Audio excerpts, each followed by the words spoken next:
Kau lah, aku nak beritahu kau ni. Aku ada satu masalah pelik tau tiap-tiap bulan. Gaji masuk 2 hari je, tiba-tiba duit hilang.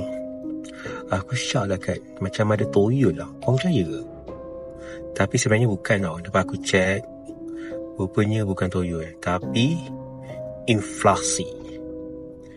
Kau tahu apa inflasi tu? Bukan nama anak jiran aku, tapi benda halus yang curi duit nilai kita. Salah, yang curi nilai duit kita. Dulu 50 boleh beli barang 1 troli guys. Tapi sekarang 50 troli tolak kosong aja kat dalam. Angin je ikut lu. Jadi kan, aku ambil keputusan lah. Aku fight balik. Kan, tak boleh jadi ni. So aku simpan emas. Sekarang emas je yang buat aku tak makan hati lah. Okay, dia tak cair macam duit, tak hilang nilai. Korang kena cuba tau. Yang paling best bila orang tanya, babe, macam steady je.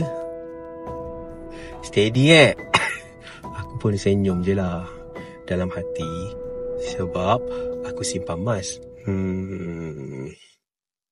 So korang kena cuba jugalah. Okay, kalau korang nak join steady juga ni, PM aku. Okay, tak payah tunggu gaji naik, kita naik sendiri dulu. Okay, so jangan lupa roja. Assalamualaikum, saya Fahmi, your goal buddy.